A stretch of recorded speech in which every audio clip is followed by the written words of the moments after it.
चलिए आज हम लोग बात करेंगे प्रतियोगिता दर्पण सितंबर माह के प्रतियोगिता दर्पण में राष्ट्रीय घटनाक्रम के तहत जो भी सूचनाएं दी गई हैं उन सूचनाओं के संबंध में बात करेंगे। जो भी बात करेंगे पीटी पॉइंट ऑफ व्यू से बहुत ही इम्पोर्टेंट रहेगा और साथ ही मेंस के लिए भी और इंटरव्यू के लिए भी। बिहार लोक सेवा आयोग द्वारा ली जाने वाली प्रारंभिक परीक्षा की संभावित तिथि कितनी है? कल ही तय की घोषित की गई है 17 नवंबर। इसलिए करंट अफेयर्स की तैयारी के लिहाज से भी ये सेशन बहुत ही इम्पोर्टेंट होगा। चलिए हम लोग सीधे काम की बात पर आते हैं। राष्ट्रीय घटनाक्रम में पेज 12 प्रतियोगिता दर्पण सितंबर माह के प्रतियोगिता दर्पण पेज 12 पर पहली खबर है। क्या है? पहली खबर है यूपी से। कहाँ से है? यूपी से। यूपी में जैसे देखिए एनसीआर नेशनल कैपिटल रीजन, राष्ट्रीय राजधानी क्षेत्र है ना, दिल्ली और उसके आसपास के क्षेत्र को मिलाकर बनता है नेशनल कैपिटल रीजन, जिसमें दिल्ली और आसपास के शहरों को शामिल किया जाता है, आसपास के इलाकों को इसलिए शामिल किया जाता है ताकि कोई भी राजधानी पर जनसंख्या का दबाव बहुत ज़्यादा होता है। अगर राज्य की राजधानी है तो राज्य के तमाम जिलों के लोग राजधानी में बसना चाहते हैं। देश की राजधानी है तो देश के तमाम राज्यों के तमाम भागों के लोग वहाँ बसना चाहते हैं, तो जनसंख्या का दबाव बहुत ज़्यादा हो जाता है, तो इंफ्रास्ट्रक्चर पर लोड बढ़ता है। तो उस समस्या के समाधान के लिए, जनसंख्या के बेहतर प्रबंधन के लिए केंद्रीय राजधानी दिल्ली में, कहाँ? दिल्ली में एनसीआर बनाई गई है।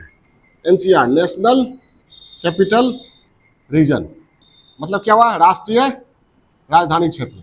इसमें भारत की राजधानी तो दिल्ली है और राष्ट्रीय राजधानी क्षेत्र में दिल्ली और आसपास के इलाके को शामिल किया गया है। क्लियर है? क्योंकि दिल्ली शहर जो है आसपास के इलाकों से जुड़ा होगा।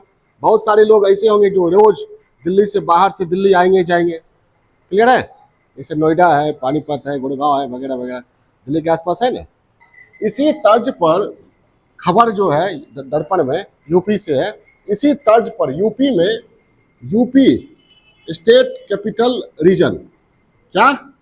उत्तर प्रदेश राज्य स्टेट कैपिटल राजधानी क्षेत्र का गठन की घोषणा की गई है। ये कहाँ से खबर है? यूपी से। क्या किया गया है? एनसीआर के तर्ज पर यहाँ एससीआर, क्या? एनसीआर के तर्ज पर यहाँ एससीआर स्टेट कैपिटल रीजन के गठन का निर्णय यूपी गवर्नमेंट के द्वारा, कैबिनेट के द्वारा लिया गया है। क्लियर है? अब यूपी एससीआर में कौन कौन शामिल होगा? राजधानी क्या है यूपी का? लखनऊ है, तो लखनऊ तो होगा ही। इसमें कौन कौन होगा? लखनऊ और लखनऊ के चारों ओर प्लस बाराबंकी, यही पूछा जाएगा, plus Unnao, plus Hardoi, plus Sitapur. Unnao plus Hardoi plus Raebareli plus Sitapur, यानी लखनऊ के अतिरिक्त कौन है? 5 जिलों को शामिल किया गया है। यूपी के 5 जिलों को 5, 8 कहाँ है? आगे बढ़िए आगे। 5 जिलों को शामिल किया गया है। ठीक है? क्लियर है? 5 जिलों को शामिल किया गया। 5 जिलों को मिलाकर डेवलपमेंट होगा। जैसे पटना है, मान लीजिए पटना में आप रहते हैं, लेकिन पटना धीरे धीरे बढ़ रहा है हाजीपुर, तो पटना के डेवलपमेंट और पटना के पॉपुलेशन के मैनेजमेंट के लिए आपको हाजीपुर, सोनपुर, हथुआ, पुनपुन, परसा, नौबतपुर पर ध्यान देना पड़ेगा। नहीं ध्यान देना पड़ेगा? आप क्यों? पटना में जो भी लोग रह रहे हैं, बहुत लोग वहां से आते हैं, नौबतपुर से, दिल्ली, सोनपुर से आते हैं, हाजीपुर से आते हैं। आपको पटना में जो मटेरियल आ रहा है कहाँ से आ रहा है? सब कुछ पटना में प्रोडक्शन हो रहा है, चारों ओर से आ रहा है। तो चारों ओर की स्थिति ठीक ठाक रहेगी तो पटना भी ठीक ठाक रहेगा। क्लियर है? समझ में आई बात? हाँ, तो यूपीएससीआर और यूपीएससीआर पर के प्रबंधन के लिए यूपीएससीआर डेवलपमेंट अथॉरिटी के गठन का भी निर्णय लिया गया है। उत्तर प्रदेश राज्य राजधानी क्षेत्र डेवलपमेंट विकास प्राधिकरण, इसके चेयरमैन होंगे सीएम। चेयरमैन कौन होंगे? सीएम। और वाइस चेयरमैन VC होंगे राज्य के चीफ सेक्रेटरी। कौन होंगे? राज्य के चीफ सेक्रेटरी।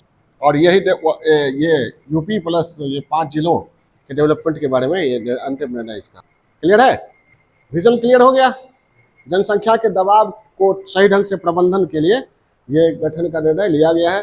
ठीक किसके तर्ज पर? एनसीआर के तर्ज पर। एनसीआर समझ गए? एनसीआर में केवल दिल्ली नहीं है, याद रखिएगा, दिल्ली के आसपास के इलाके भी शामिल है।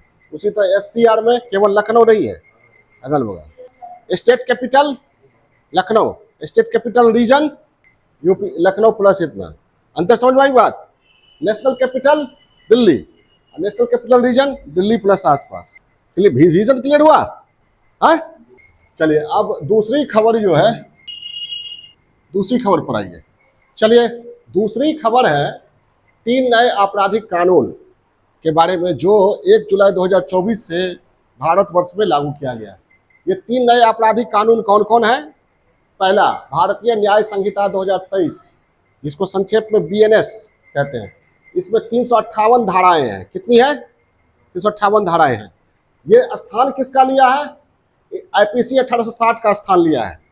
इसमें कितनी धाराएं थी? 511 धाराएं। पूछा जा सकता है कि BNS 2023 ने किसका स्थान लिया है?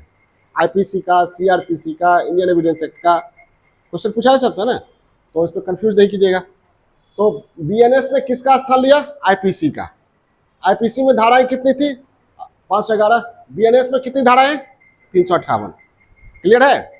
इसके बाद दूसरा कानून, आपराधिक कानून जो लागू किया गया है वह है भारतीय नागरिक सुरक्षा संहिता 2023, जिसको संक्षेप में कहते हैं BNSS। इसमें कितनी धारा है? 531 धाराएं हैं। ये किसका स्थान ली है? दंड प्रक्रिया संहिता CRPC, code of criminal procedure 1973 का। इसमें कितनी धाराएं थी? 484। फिर तीसरा कानून जो लागू हुआ इंडियन एविडेंस एक्ट का, ठीक है, जिसको भारतीय साक्ष्य अधिनियम 2023 लागू हुआ है, जिसको संक्षेप में कहते हैं BSA, भारतीय साक्ष्य अधिनियम। ये किसकी जगह लागू हुआ है? Indian evidence act 1872। Indian evidence act 1872 में कितनी धाराएं थी? 167। इसकी जगह लिया भारतीय साक्ष्य अधिनियम 2023। कितनी धाराएं हैं? 170। 170 है। ठीक है, क्लियर है? आपको याद रखना है, जो कानून लागू हुआ है उसका नाम बढ़िया से रखिएगा, कंफ्यूज करेगा एग्जामिनर जब सेट करेगा तो। और वो किसकी जगह लिया है? आपराधिक कानून। आपराधिक कानून में मतलब क्या? एक, किस अपराध के लिए कौन सा दंड होगा, और किस अपराध के लिए मुकदमा कैसे चलेगा, और अपराध के दौरान कौन कौन साक्ष्य मान्य होगा, किस किस साक्ष्य को तरजीह दी जाएगी। 3 तरह की बात होती है ना, नहीं समझे? क्लियर है? इसलिए 3 तरह के कानून अंग्रेजों ने लाया था। तो जब अंग्रेजों ने लाया तो उनका उद्देश्य क्या था? भारत का विकास करना, भारत पर शासन करना, और शासन में कोई गलत कर रहा है या बाधा डाल रहा है तो उसको दंड देना। ठीक है, तो अब तो डेमोक्रेसी आ गया, अब अपना शासन है, अब दंड की बात नहीं, अब न्याय की बात होगी। इसलिए हमारे गृह मंत्री ने कहा कि वर्तमान में जो 3 कानून लाए गए हैं वो न्याय के लिए है। पहले जो 3 कानून थे अंग्रेजों ने बनाए वो दंड के लिए। उद्देश्य क्या है? न्याय। पहले जो था 3, दंड देना। कंसेप्ट समझ है ना? और नया कानून जो है, जो लागू हुआ, वो नए परिवेश, नए सामाजिक, आर्थिक, राजनीतिक, सांस्कृतिक, तकनीकी परिवर्तन को देखते हुए नए 3 कानूनों को लागू किया गया। पहले इलेक्ट्रॉनिक नहीं था ना, व्हाट्सएप नहीं था, ट्विटर नहीं था, इंटरनेट नहीं था। अब इलेक्ट्रॉनिक या डिजिटल मीडिया पर खूब अपराध हो रहा है। सोशल मीडिया पर टिप्पणी किसी के प्रति होती है, वो सुसाइड कर लेता है। और डायरेक्ट तो मारा नहीं, तो उसको कैसे, किस तरह ये अपराधी ठहराया जाए, सजा दी जाए, अब ये सोचने वाली बात हो गई थी। इसलिए नए परिवेश। तो आपसे भी कंसेप्ट याद रखिए कि ये 3 नए कानून क्यों लाए गए। क्योंकि पहले के 3 कानून जो थे वो अंग्रेजों ने बनाए थे भारतीयों को दंडित करने के लिए, क्योंकि हमारा देश आज़ाद हुआ, अब दंड की नहीं, न्याय की जरूरत थी। तो ये नए 3 कानून जो है वह दंड की जगह न्याय की बात करता है। क्लियर है? दूसरी बात, नए 3 कानून नए सामाजिक, आर्थिक, राजनीतिक, तकनीकी परिवेश को ध्यान में रखते हुए लागू किया गया। क्लियर है? ठीक है। और उस समय अंग्रेजों ने बनाया था, और ये हमारे देश की जनप्रतिनिधि संस्था संसद के द्वारा पारित किए गए। क्लियर है? यानी हम लोगों ने खुद बनाया है। संसद हमारी इच्छा का प्रतिनिधित्व करती है ना, हमने खुद बनाया, वो अंग्रेजों ने बनाया था। ठीक है, गुलाम बनाने वालों ने बनाया था, अब हम मालिक हैं, मालिक बनकर हमने अपने लिए कानून बनाया। क्लियर है? पहले वाले कानून है, इसमें क्या अंतर है। अब इसमें कुछ मुख्य बातें जो आपके प्रतियोगिता दर्पण में दी गई है, वैसे बातें तो बहुत है, एक वीडियो भी मैंने बनाया है, यूट्यूब पर है, ये तीनों आपराधिक कानून के बारे में, और हो सके तो देख लीजिएगा। अब प्रतियोगिता दर्पण में जो बातें दी गई है शॉर्ट में यहाँ पर बता रहे हैं। दिसंबर 2023 में संसद से ये पारित हुआ है। कब? दिसंबर 2023 में। 25 दिसंबर 2023 को राष्ट्रपति का अनुमोदन प्राप्त हुआ है। 24 फरवरी 2024 को अधिसूचना जारी हुई है और 1 जुलाई 2024 को लागू हुआ। इस अधिसूचना में ही कह दिया गया था कि 1 जुलाई 2024 को लागू हो जाएगा। तो अब जो है ये तीनों कानून लागू हो चुके हैं। क्लियर है? अब 3 कानूनों में कुछ महत्वपूर्ण बातें जो है, जीरो एफआईआर की बात की गई है। एफआईआर मतलब क्या होता है? First information report. तो जनरली एफआईआर वहां की जाती है जहां घटना घटती है, उस जिस क्षेत्र में, उसी क्षेत्र के थाने में की जाती है। लेकिन जीरो एफआईआर में है कि आप कहीं भी कर सकते हैं, घटना कहीं भी घटी आप कहीं भी एफआईआर कर सकते हैं, और अगर आप घटना जिस क्षेत्र में घटी है वहां के थाने में एफआईआर नहीं किए, कहीं और किए हैं, तो वहां से घटना की फाइल यहाँ आ जाएगी। जिस क्षेत्र में घटी है घटना उस क्षेत्र के थाने में आ जाएगी। ये जीरो एफआईआर है। जीरो एफआईआर की सुविधा बहुत बड़ी सुविधा हुई, नहीं हुई? आप कहीं भी बैठ के किसी के लिए भी पीड़ित को न्याय दिला सकते हैं, झूठ मूठ ये भी नहीं कर सकते। उसके बाद ऑनलाइन एफआईआर, एकदम एफआईआर सहज कर दिया कि आप थाना का चक्कर मत लगाइए, जो लोग रिश्वत मांगेंगे, नहीं करेंगे, दोहराएंगे, तो ऑनलाइन एफआईआर कर दीजिए, क्या दिक्कत। ठीक है, ऑनलाइन एफआईआर एकदम कोई फाड़ नहीं सकता है, कुछ नहीं कर सकता है। तो ऑनलाइन एफआईआर और जीरो एफआईआर यानी शिकायत दर्ज करने की प्रक्रिया को क्या किया गया है? सुगम बनाया गया है। क्लियर है? उसके बाद इलेक्ट्रॉनिक साक्ष्य को भी मान्यता देने की बात कही गई है। समय निर्धारण किया गया है कि कितने देर में पुलिसकर्मी न्यायालय में ले जाएंगे, न्यायालय कितना देर में सुनेगा, ट्रायल चलेगा, कितनी देर में फैसला करेगा, निर्धारित किया गया। नहीं कि ये पोता लड़ रहा है दादा का केस, पर पोता लड़ रहा है ठीक है, इस तरह पुस्त दर पुस्त केस चल रहा है, वो सब नहीं होगा। क्योंकि justice delayed is justice denied. देर से मिला न्याय अन्याय के बराबर होता है। किसी व्यक्ति के विरुद्ध प्रति अन्याय हुआ, अब वो व्यक्ति मर गया, तब न्याय उसको न्यायालय ने फैसला सुनाया, क्या फायदा? चुनाव से संबंधित धांधली हुई, गलत व्यक्ति प्रतिनिधि बन गया, सांसद बन गया, 5 साल तक सांसद रहा, वो मंत्री भी बन गया, उसके बाद फैसला हुआ क्या कि वो सांसद गलत तरीके से चुना गया, क्या फायदा? समझ में आई बात?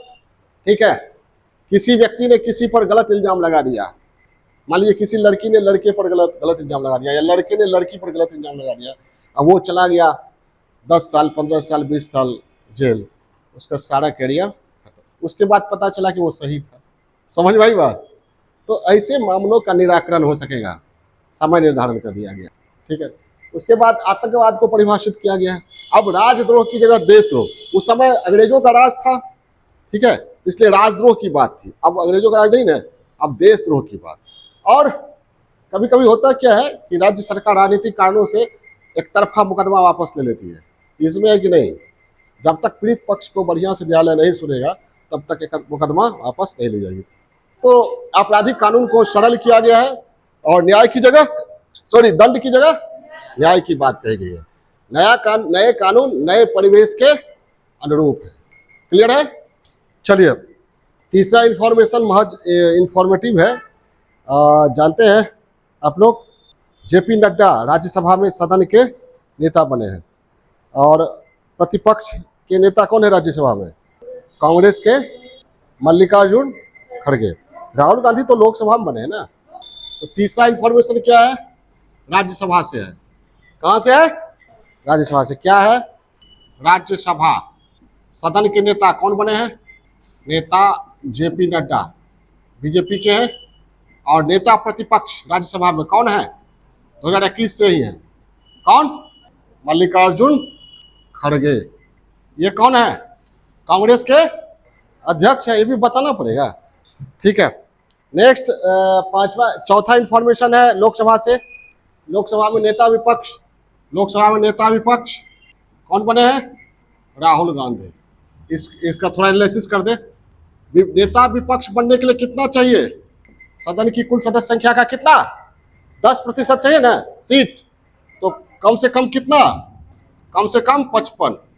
तो 2014 के बाद किसी को भी 55 नहीं मिल रहा था।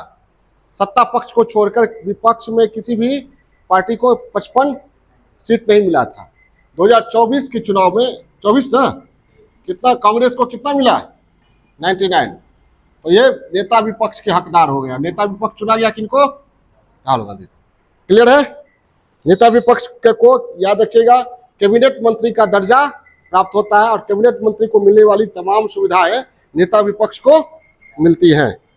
ठीक है, कैबिनेट मंत्री, कैबिनेट स्तर के मंत्री का दर्जा दिया जाता है। ठीक है, राहुल गांधी 54 वर्ष के हो चुके हैं, अविवाहित हैं और नेता विपक्ष का पद संभालने वाले अपने परिवार के ये तीसरे व्यक्ति हैं। सबसे पहले राजीव गांधी बने थे, फिर सोनिया गांधी और फिर राहुल गांधी, यानी पारिवारिक वंश परंपरा जारी है। इससे पहले कोई भी नेता विपक्ष नहीं, सीधे सत्ता। ठीक है, इंदिरा गांधी सत्ता में थी, जवाहरलाल नेहरू सत्ता में थे। ठीक है, ये चौथा। पांचवा इंफॉर्मेशन में है, सिर्फ इंफॉर्मेटिव है। सर्वोच्च न्यायालय ने बिहार सरकार का 2015 का एक फैसला रद्द किया। अनुसूचित जाति की सूचियों से छेड़छाड़ का अधिकार राज्यों को नहीं है। ठीक है, ताती तत्वा। चलिए, नवा इंफॉर्मेशन है यूनेस्को के विश्व विरासत सूची से। यूनेस्को की विश्व विरासत सूची में भारत का एक स्थान शामिल किया गया है। उस स्थान का नाम है मैदाम। क्या नाम है? मैदाम या मोइदम। नवा इंफॉर्मेशन, मोइदम, MOIDAM, या इसको मैदाम भी कहते हैं। ये कहाँ स्थित है? ये प्राकृतिक 700 वर्ष पुरानी ये वास्तु है, 700 वर्ष पुरानी। क्या है? अहोम राजवंश, असम के अहोम राजवंश के सदस्यों की दफन को की समाधि कह सकते हैं। मिस्र के पिरामिड की तरह इन्हें कहा जाता है असम के पिरामिड। पिरामिड का वही काम था ना, असम के पिरामिड कहा जाता था। 700 वर्ष लगभग पुरानी है। और ये कहाँ स्थित है? असम में चराईदेव जिले में। कहाँ स्थित है? असम के चराईदेव जिले में। क्या हुआ है? यूनेस्को के विश्व विरासत सूची में शामिल किया गया है। विश्व विरासत सूची में शामिल। तो भारत से कितने स्थान शामिल हो गए अब तक इसको लगा के? कितने? 43 हो गया इनको लगा के।